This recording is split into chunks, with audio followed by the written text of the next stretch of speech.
Salut, bienvenue à une nouvelle vidéo. Ici toute la magie des journaux va se dérouler et vous allez apprendre avec nous. Je vais vous montrer mes façons préférées d'utiliser le journal pour manifester avec la loi de l'attraction, réfléchir sur la vie, faire des vidages mentaux et un peu plus. Je conseille d'avoir 3 journaux, un pour les sentiments, un pour la loi de l'attraction et un autre pour les sentiments négatifs. Alors, d'abord, je vais vous montrer un exemple de comment tenir un journal pour manifester avec la loi de l'attraction. Le premier conseil pour ce journal, c'est de toujours noter la date dans un coin pour pouvoir s'en rappeler dans quelques mois. Vous pouvez commencer par la gratitude. Quand on manifeste des choses dans sa vie, c'est super important d'être reconnaissant pour ce qu'on a déjà et d'essayer de basculer vers un état d'esprit d'abondance. Moi, j'aime bien écrire mes gratitudes sous forme de petits points, mais franchement, faites comme vous le sentez. Écrivez sur ce pourquoi vous êtes reconnaissant maintenant, les petites choses que vous prenez pour acquises tous les jours et même soyez reconnaissant pour les choses que vous allez recevoir à l'avenir. J'ai l'impression que montrer de la gratitude aide nos énergies à vibrer sur une fréquence plus élevée. Vous ne pouvez pas recevoir de choses si vous n'êtes pas satisfait de ce que vous avez déjà, parce que la vérité, c'est que, peu importe ce qu'on a dans cette vie, en tant qu'humain, on trouvera toujours quelque chose à redire, donc c'est important d'être reconnaissant pour les petites choses et de ne pas avoir cette mentalité que l'herbe est toujours plus verte chez le voisin. Rappelez-vous que parfois, vous ne saurez pas quoi écrire, mais ça ne veut pas dire que vous n'êtes pas assez reconnaissant. C'est normal d'avoir un blanc, ça arrive aux humains, et vous trouverez quoi écrire dans une minute. Alors, ne vous sentez pas mal.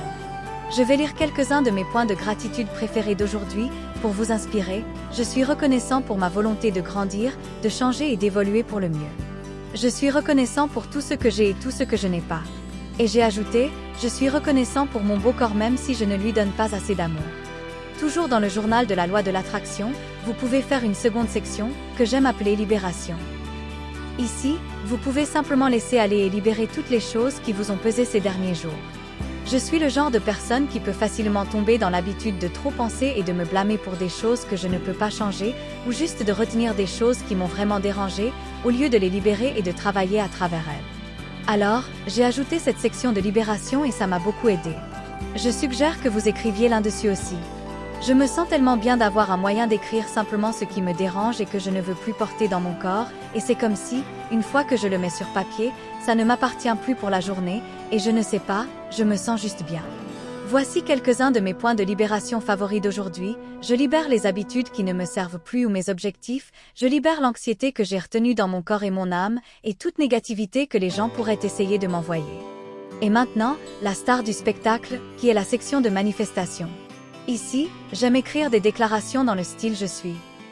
J'écris des affirmations, et j'écris aussi tout ce que je veux attirer dans ma vie comme si c'était déjà là.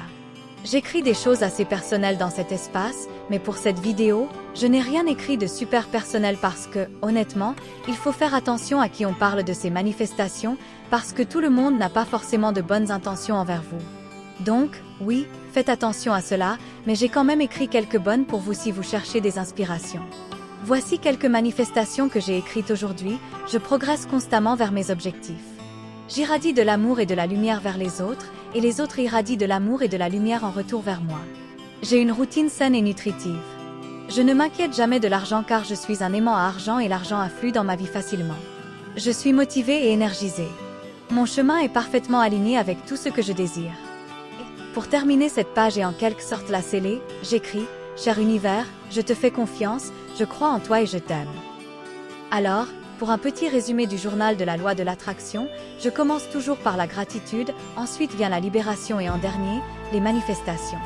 Et je termine toujours par ma petite note pour l'univers. Et c'est essentiellement comme ça que je fais mes pages de la loi de l'attraction. Il est très important d'avoir une écriture régulière, tous les jours si possible. Vous pouvez aussi manifester en utilisant la loi de l'attraction à travers l'écriture créative.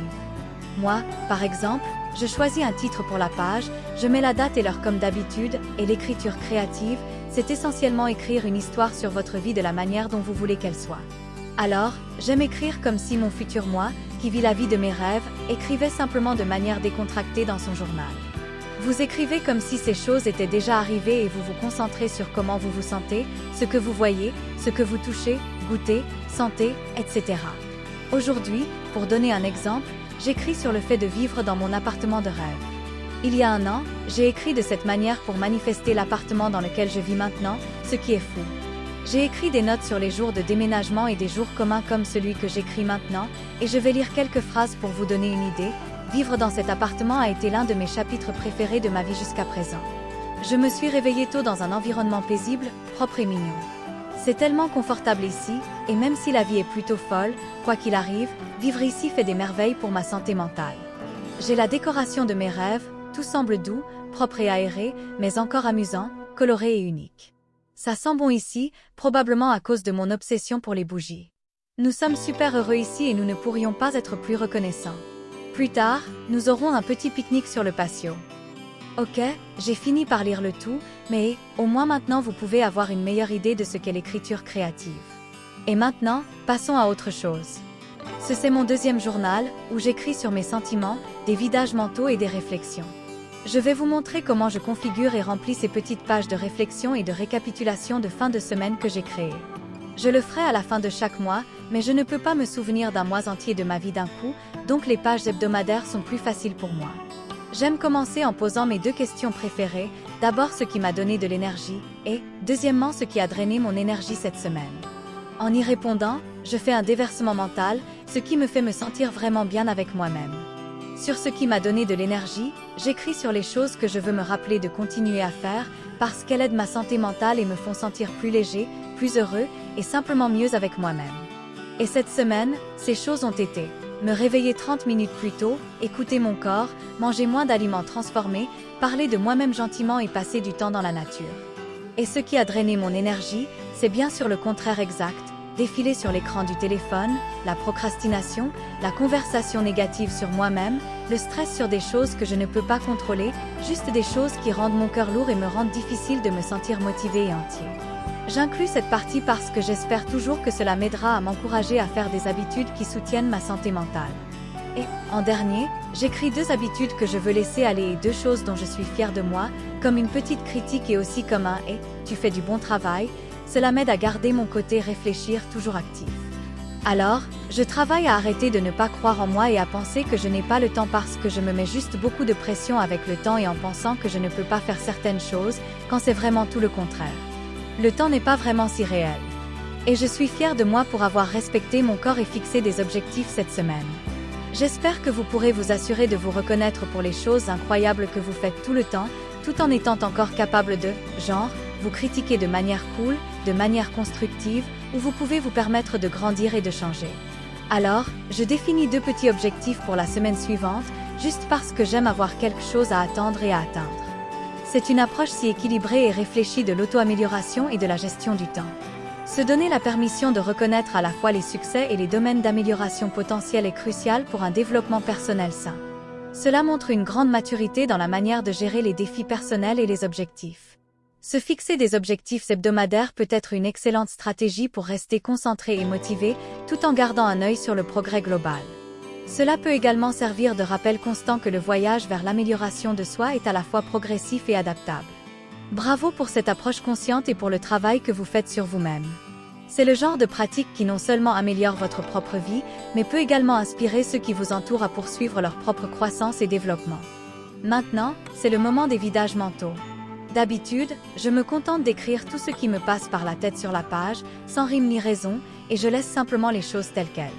Mais j'aime y ajouter une touche de charme, alors je prends simplement quelques surligneurs et je classe tout en petits tas, ce qui donne l'impression que toutes les choses qui se passent dans ma tête ont leur place, comme une petite maison, et pour une raison quelconque, cela me fait me sentir mieux.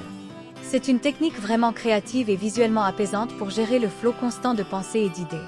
En transformant un processus mental potentiellement chaotique en une activité organisée et colorée, tu crées un espace visuel qui reflète l'ordre que tu souhaites apporter à tes pensées. Cela peut être incroyablement thérapeutique et une manière artistique d'aborder l'introspection et le déchargement mental. En plus, l'acte de classer et de colorier peut servir de méditation active, te permettant de te concentrer sur le moment présent tout en organisant tes pensées. C'est une belle façon de rendre le processus d'écriture journalière encore plus personnel et significatif, en t'offrant un sentiment de calme et de maîtrise dans le chaos quotidien de la vie. Continue d'explorer ces méthodes qui te font du bien, c'est la clé pour maintenir une bonne santé mentale et émotionnelle. D'accord, alors ceci est mon journal des sentiments négatifs, ou, comme le dirait Jung, mon journal de travail de l'ombre. Si vous ne savez pas ce que c'est, j'ai écrit sur la première page de mon journal une petite explication de ce que c'est et je vais vous la lire. Le but de ce journal est pour moi d'éclairer les parties cachées de ma personnalité, les choses en moi que j'essaie de réprimer parce qu'elles me rendent triste. Je sais que travailler avec mon moi ombre entraînera de nombreux changements positifs dans ma vie. C'est un concept très intéressant. Je suis assez nouvelle dans le travail de l'ombre, mais je partagerai ce que je sais. J'aime faire le travail de l'ombre avec des invites que je trouve en ligne et j'écris sous forme de questions et réponses. Les invites que j'ai faites dans le passé étaient: numéro 1, si le moi du présent pouvait parler à mon moi d'il y a 7 ans, je dirais. Numéro 2, la manière dont je passe mes journées et la manière dont je passerai ma vie, ce que j'en pense. Numéro 3, qui est mon moi supérieur. Numéro 4, à quoi ressemble ma semaine idéale. Numéro 5, comment je me réconforte. Et numéro 6, quelle habitude je veux le plus arrêter de faire. C'est tout pour mes habitudes de journal actuelles, j'espère que cela a pu aider d'une manière ou d'une autre et si cela vous encourage à utiliser un journal, c'est vraiment génial. C'est essentiellement ma thérapie, mais allez aussi à une véritable thérapie, si vous en avez besoin. Je vous aime, la vie est belle. Au revoir.